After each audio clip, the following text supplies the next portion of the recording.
Comment ça se passe le travail avec Sir Wang dernièrement? Travailler avec elle me stresse. J'ai toujours pensé que je faisais très bien mon devoir seule, alors pourquoi aurais-je besoin d'une partenaire? Il me semble inutile de discuter de certaines choses avec elle. En fait, je me contente de les faire. Je sais que ce n'est pas bien, mais je ne sais pas quoi faire, à vrai dire. Dis, Sir Lin et toi, vous avez travaillé ensemble et vous formiez une bonne équipe, je vois. As-tu rencontré ce genre de problème, dis-moi? Pourrais-tu m'en parler?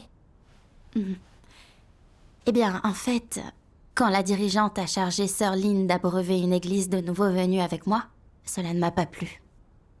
Je me suis dit que j'avais été capable de gérer 2 églises toute seule. Alors pourquoi aurais-je besoin d'une partenaire pour n'en gérer qu'une seule?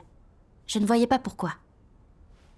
Toute réussite allait forcément être considérée comme l'œuvre de 2 personnes. Donc je ne serais pas mise en valeur et personne ne m'admirerait. Alors que les frères et sœurs me jugeraient compétente si je m'en chargeais uniquement moi-même. Et que j'assumais seule autant de travail. Ce devoir reposerait sur moi, je deviendrais alors indispensable, je pourrais briller. Et en plus, en ayant une partenaire, je ne pourrais pas avoir le dernier mot. Donc je n'aurais plus que la moitié du pouvoir, n'est-ce pas? Je serais obligée de demander l'opinion de ma partenaire et j'aurais l'air incompétente. Voyant les choses ainsi, j'avoue avoir vraiment résisté à cet arrangement. Et je me suis demandé si la dirigeante avait commis une erreur ou si elle me prenait de haut.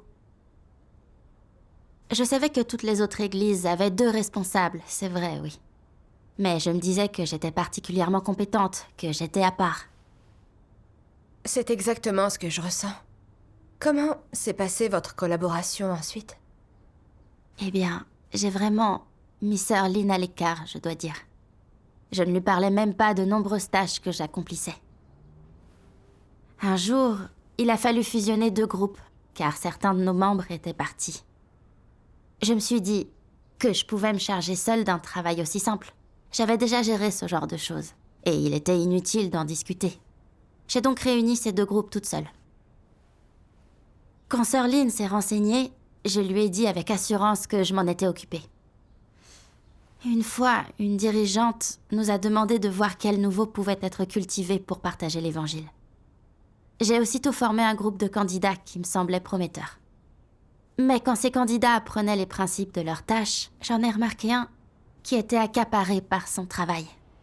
Alors j'ai décidé, unilatéralement, de le transférer hors du groupe et je lui ai retiré son éligibilité à accomplir un devoir. Quand frère Zhang, le responsable du travail d'évangile, l'a appris, il m'a traité. En disant que j'étais autoritaire et que je m'étais montrée arbitraire. Que je prenais des décisions sans consulter ma partenaire. À l'époque, je me souviens que j'ai répondu qu'il avait raison. Mais au fond, je ne pensais pas que ma corruption était une faute très grave. Ce genre de chose est arrivé de nombreuses fois. Puis un jour, Sir Lin est venue me voir. Et elle m'a dit « Nous sommes partenaires, toi et moi. Tu peux faire des choses toute seule, mais tu dois m'en tenir informée. Pour que je sache de quelle façon notre travail progresse. » Sir Zhang fait toujours l'effort de discuter avec sa partenaire. Elles parlent de tout ensemble, elles se tiennent informées l'une l'autre. Je me suis dit « Si je t'informe, tu seras d'accord avec moi. C'est donc une simple formalité. » Les gens demandent quand ils ne savent pas faire quelque chose. Pourquoi me donner ce mal si je me débrouille? Avoir une partenaire est trop embêtant. Je dois te parler de tout. J'aurais l'air d'une subordonnée qui rend compte à son supérieur. Je passerai pour une incapable. Elle m'en a reparlé pas mal de fois après ça. Mais j'ai continué à faire les choses de la même façon qu'avant. Elle me posait parfois des questions sur des points précis, mais je la snobais. Je me disais qu'elle m'interrogeait sur des sujets déjà traités.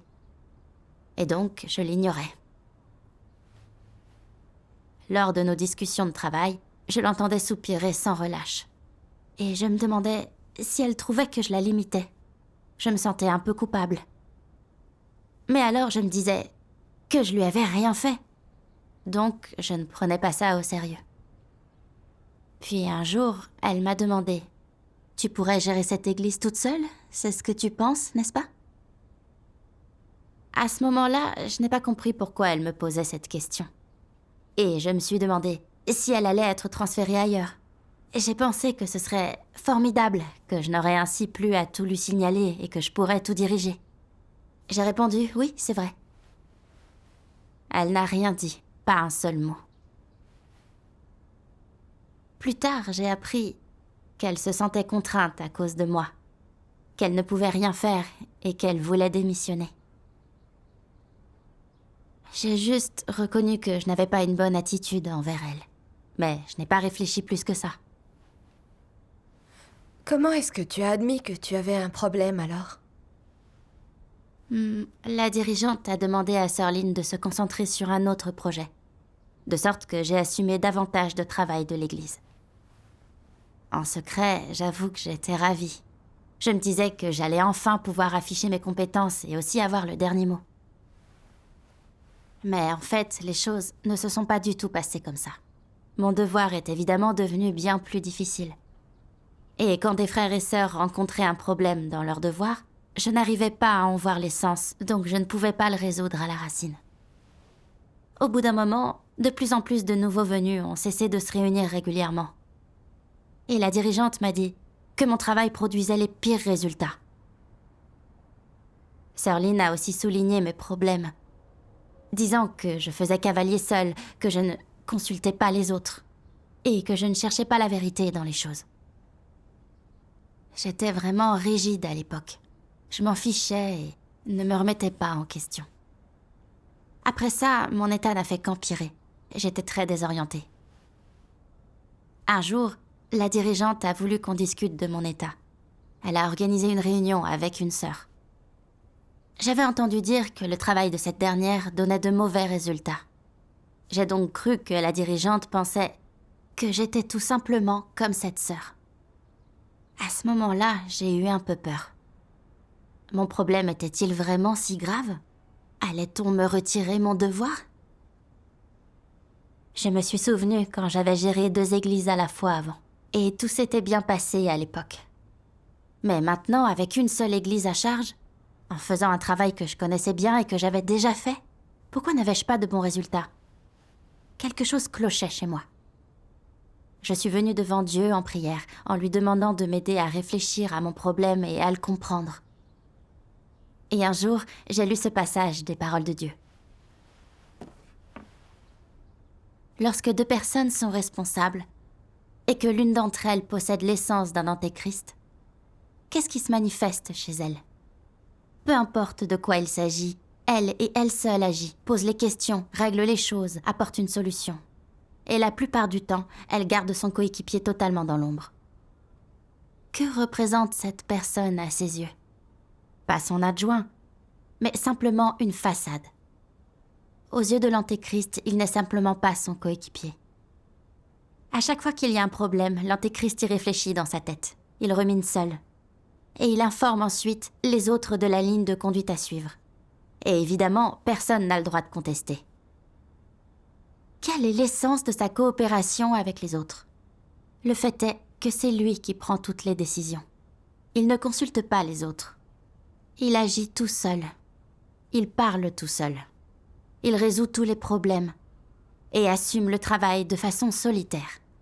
Ses coéquipiers n'étant qu'une simple façade. Et étant incapable de travailler avec quiconque, échange-t-il sur son travail avec les autres? Non. Dans bien des cas, les autres découvrent cela seulement lorsqu'il a terminé ou réglé la question. Les autres lui disent « Tous les problèmes doivent être discutés avec nous. Quand as-tu traité avec cette personne? Comment se fait-il que nous n'en ayons pas eu connaissance ?» Il ne fournit pas d'explication, ni ne prête attention. Pour lui, son coéquipier n'a aucune espèce d'utilité. Quand quelque chose se produit, il y réfléchit, il pense dans son cœur, et se fait sa propre idée, agissant uniquement comme bon lui semble. Peu importe combien de personnes il a autour de lui, c'est comme si elles n'étaient pas là. Pour l'antéchrist, elles sont comme de l'air. De cette manière, sa collaboration avec les autres peut-elle produire quoi que ce soit qui s'avère tangible? Pas du tout. Il agit pour la forme, il joue un rôle. Les autres lui disent « pourquoi n'échanges-tu pas avec tout le monde quand tu rencontres un problème ?» Ce à quoi il répond « Que savent-ils? Je suis le chef d'équipe, je décide. » « Et pourquoi n'as-tu pas échangé avec ton coéquipier ?» Il répond que ce dernier n'avait pas d'opinion. Il prétexte que son coéquipier n'a pas d'opinion ou demeure indécis, pour dissimuler le fait qu'il obéit lui-même à sa propre loi. Il ne fait pas preuve d'introspection, et accepte encore moins la vérité. C'est là un problème qui concerne la nature de l'Antéchrist. Amen. Ce passage m'a vraiment ému au plus profond de moi. J'ai eu l'impression qu'à chaque mot, c'est moi que Dieu exposait directement. J'ai finalement compris que vouloir sans cesse avoir le dernier mot en toute chose, traiter Sœur Lynn comme si elle n'existait pas, et ne pas la consulter sous prétexte que je pouvais me charger de tout, c'était se montrer dictatorial et agir comme un antéchrist. Pendant tout ce temps, j'avais accompli mon devoir de cette façon. Quand les deux groupes avaient été réunis en un seul, je m'en étais chargée directement, sans en parler à Sœur Lynn. Je ne lui avais même pas dit que je l'avais fait. En voyant ce nouveau venu accaparé par son travail, j'avais décidé seule de la ligne de conduite à adopter. Je m'étais contentée d'exclure directement ce frère du groupe et de lui enlever son devoir. Quand Sœur Lynn m'interrogeait au sujet de projets ou de nouveaux croyants, je ne lui répondais pas patiemment. Je m'énervais contre elle, me disant que c'était comme si je rendais compte à un supérieur, comme si j'étais inférieure à elle. Et alors, pour cette raison, je la dédaignais. Je voulais toujours avoir le dernier mot, je voulais avoir le pouvoir. Je me montrais autoritaire et arbitraire dans mon devoir. Je ne voulais pas travailler avec qui que ce soit, et je freinais Sœur Lynn. Je n'accomplissais pas mon devoir. Je perturbais le travail de la maison de Dieu et agissais comme un laquais de Satan. En vivant ainsi dans la corruption, on ne peut pas bien travailler avec l'autre. Oui, en effet. Puis j'ai lu un passage des paroles de Dieu. Je vais le lire.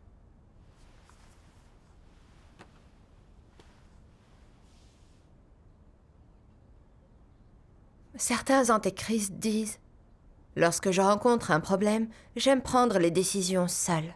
Je n'aime pas en discuter avec quiconque, car j'aurais l'air stupide et paraîtrais incompétent. » Qu'est-ce que ce genre de point de vue? N'est-ce pas un tempérament arrogant? Ils pensent que coopérer et discuter des choses, chercher des réponses auprès des autres et poser des questions est indigne et avilissant et porte atteinte à leur estime de soi.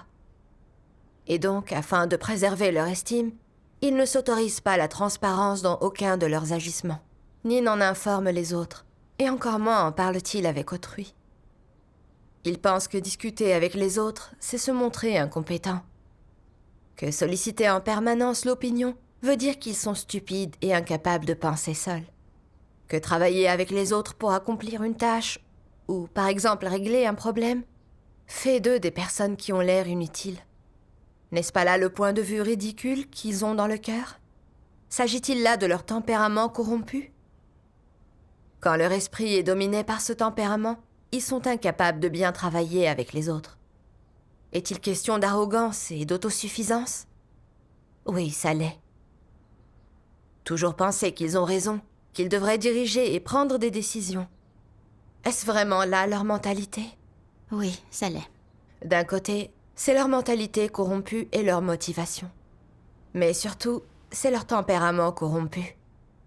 En tant que partie intégrante de leur tempérament corrompu, ils pensent que travailler avec les autres, c'est affaiblir et fragmenter leur pouvoir. Que lorsque le travail est partagé avec les autres, leur propre pouvoir s'en trouve diminué. Pour eux, intervenir moins équivaut à une absence de réel pouvoir.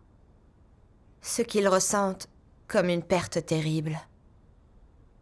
Et donc, quel que soit le problème qu'ils rencontrent, s'ils en ont la possibilité et sont capables de le régler seuls, alors ils n'en discuteront avec personne, préférant faire des erreurs plutôt que d'en informer les autres, préférant faire des erreurs plutôt que de partager le pouvoir avec une autre personne, préférant être révoqués plutôt que d'en laisser d'autres mettre la main sur leur travail.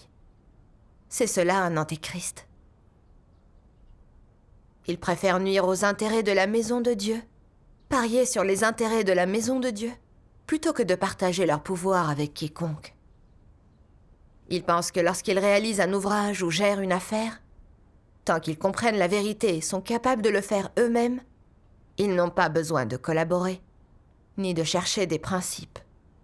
Ils pensent qu'ils doivent l'accomplir et le terminer eux-mêmes, afin d'être compétents. Sous couvert de ce prétexte, ils atteignent leur objectif, mettre tout en œuvre pour faire leur autopromotion, se distinguer, exercer le pouvoir. Les antéchrists s'accrochent ainsi fermement à ce pouvoir qu'ils détiennent. Et ils ne renonceront jamais à ce pouvoir, jamais. Amen. Oui, amen. Ah oui, quand j'ai lu ça, je me suis dit que si j'agissais de la sorte avec une telle autorité et que j'étais incapable de travailler avec les autres, c'était parce que je craignais de voir mon pouvoir se diviser si d'autres intervenaient dans le travail de l'Église et que je ne sois plus la seule aux commandes à mener le jeu ou à gagner l'admiration des autres.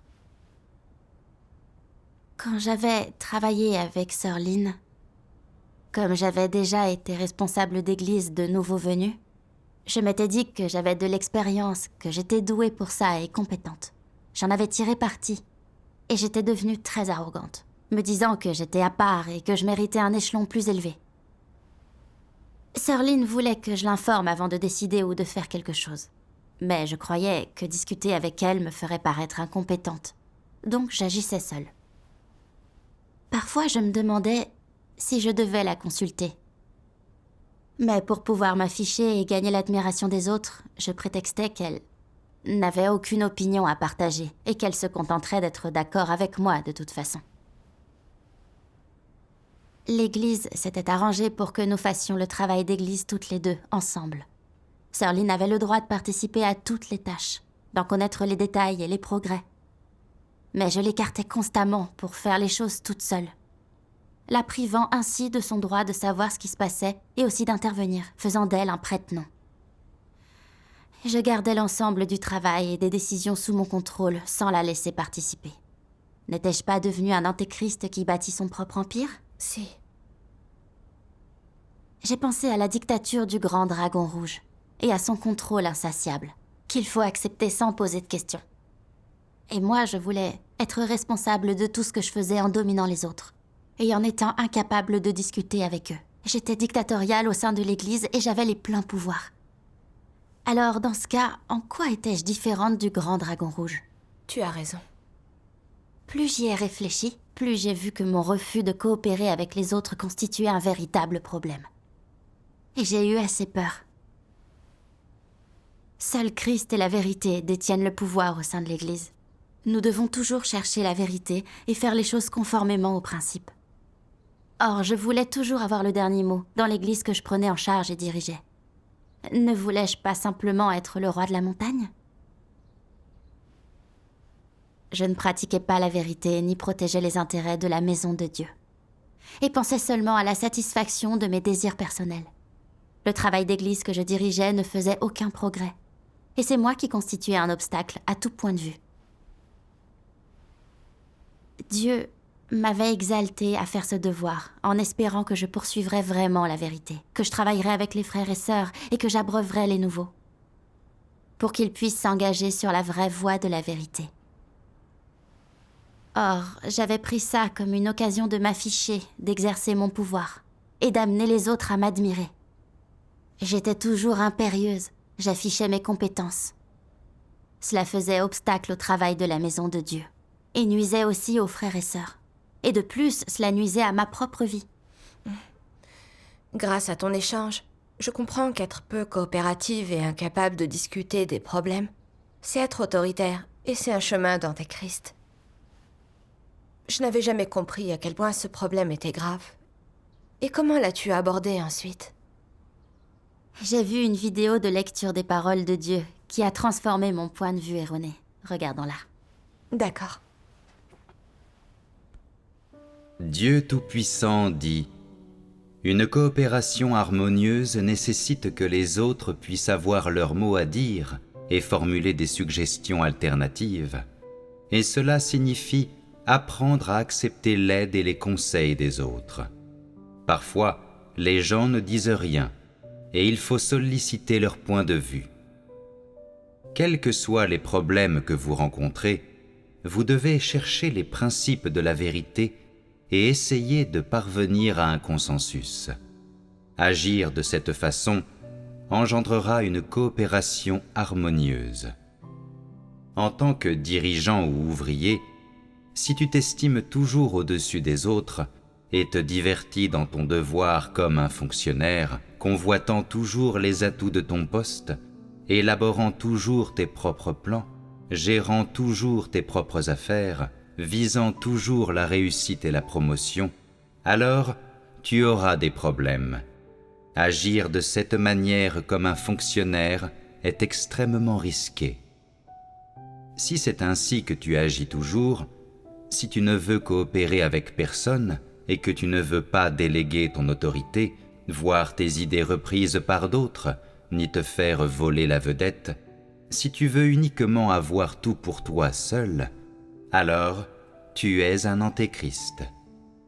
En revanche, si tu cherches souvent la vérité, si tu tournes le dos à la chair, à tes propres motivations et conceptions, et si tu peux prendre l'initiative de coopérer avec les autres en ouvrant souvent ton cœur pour les consulter et solliciter leurs conseils, et que tu peux suivre leurs suggestions et écouter attentivement leurs réflexions et leurs paroles, alors tu es sur la bonne voie et tu vas dans la bonne direction.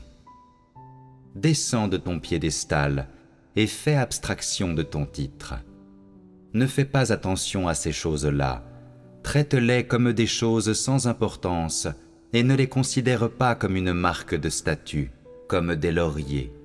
Crois au fond de toi que les autres et toi, vous êtes égaux.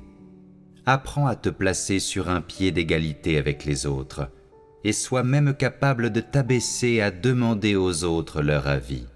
Sois capable d'écouter sérieusement, soigneusement et attentivement ce que les autres ont à dire. De cette façon, tu susciteras une coopération pacifique entre les autres et toi-même.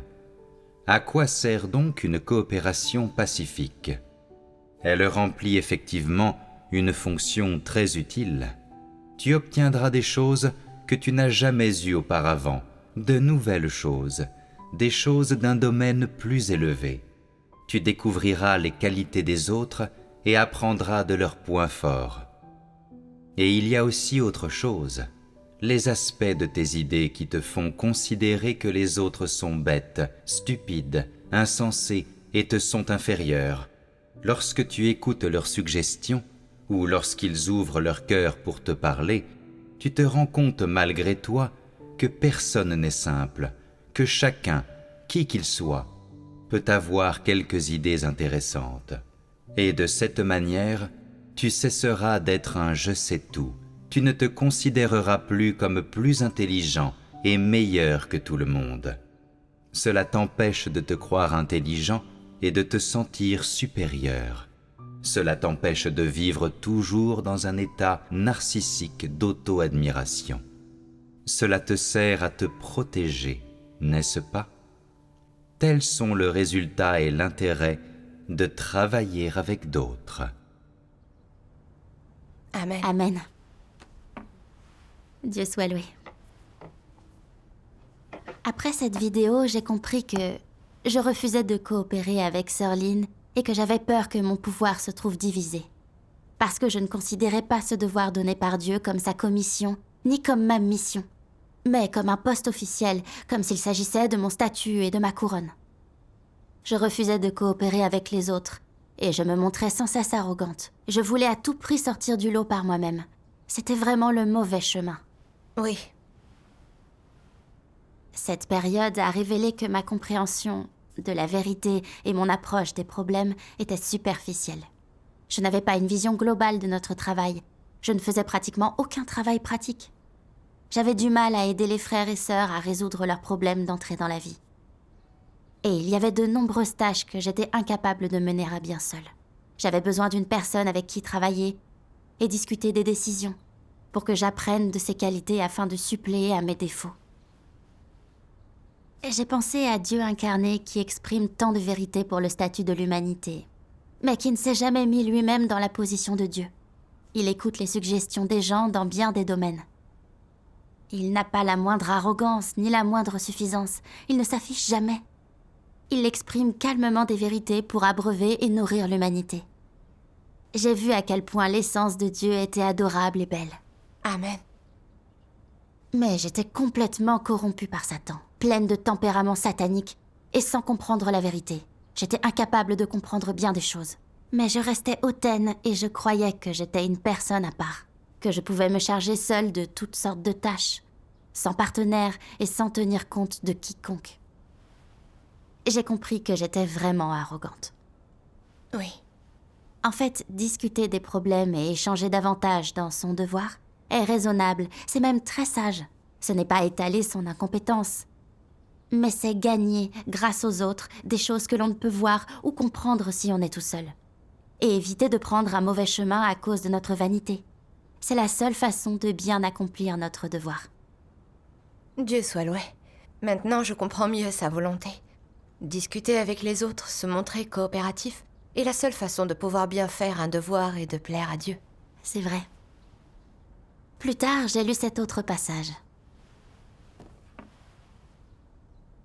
Lorsque vous vous coordonnez avec d'autres pour accomplir vos devoirs, êtes-vous ouvert aux opinions divergentes? Êtes-vous capable d'accepter ce que disent les autres?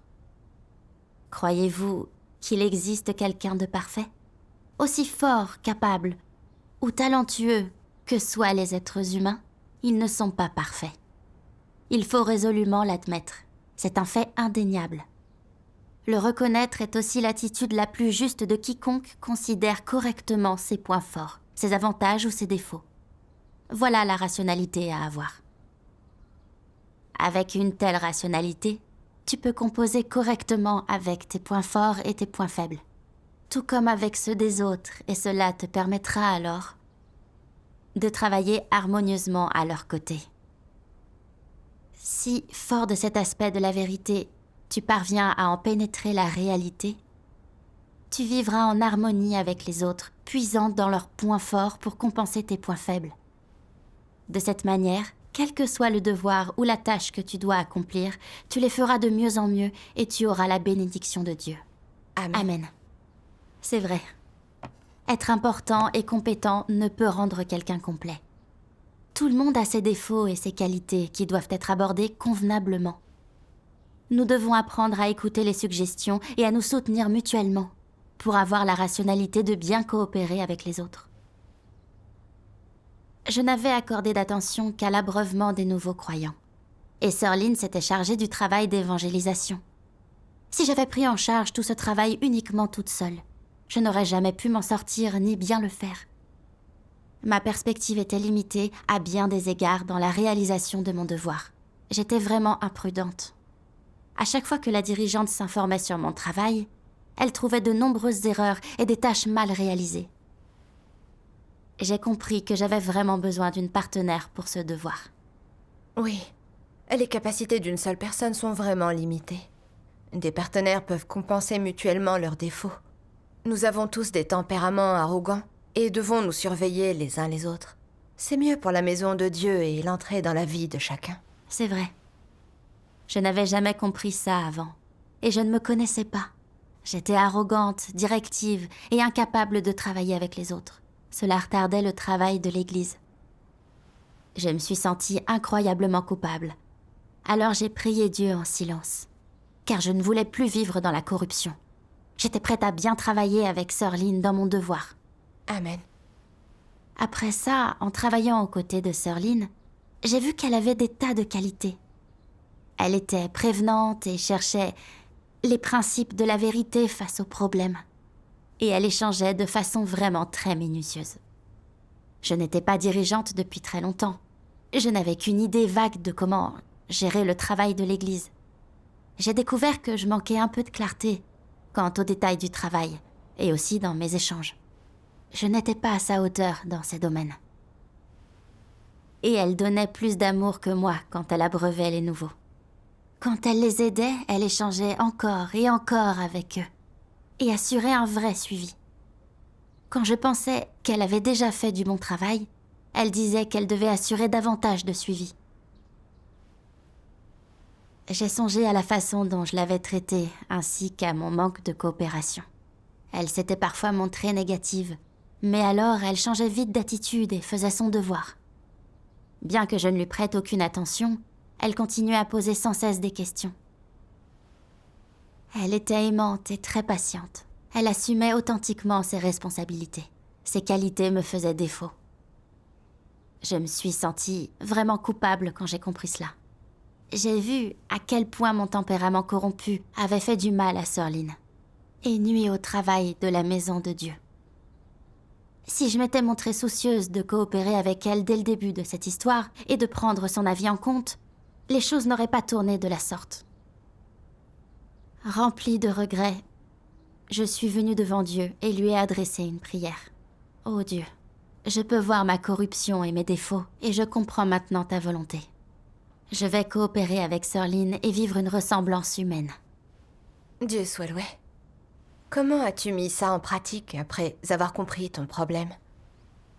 Eh bien, quand j'ai travaillé avec Sœur Lynn, j'ai pris soin de lui poser des questions telles que « Est-ce que ça te convient? As-tu une autre suggestion ?» Un jour, elle m'a demandé comment se passait l'abreuvement des nouveaux croyants. J'ai alors pensé « Mais on vient d'en parler il y a 2 jours, pourquoi souhaite-t-elle revenir là-dessus? S'il y a le moindre problème, je peux très bien m'en occuper. » Là, j'ai eu envie de l'ignorer. Et puis j'ai compris que mon vieux problème refaisait surface et que je voulais diriger.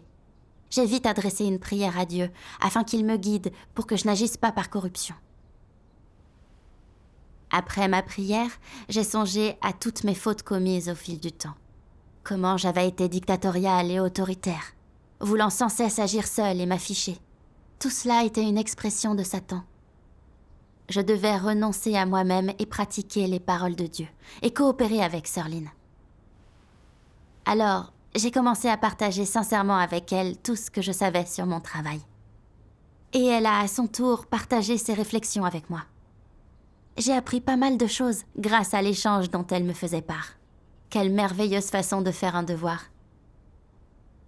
Après ça, j'ai pris l'habitude d'aller la voir pour discuter de notre devoir. Ensemble, nous cherchions la vérité et échangions sur les problèmes des nouveaux croyants. Et naturellement, au bout d'un moment, mon état s'est amélioré. Tout comme mes performances dans mon devoir. Je suis si reconnaissante envers Dieu. Dieu soit loué. Et j'ai vu que pratiquer la vérité en faisant mon devoir, bien travailler avec autrui et se soutenir les uns les autres, était vraiment béni par Dieu. Rendons grâce à Dieu. Grâce à ton échange, je sais maintenant comment bien travailler avec Sœur Dieu soit Wang. loué.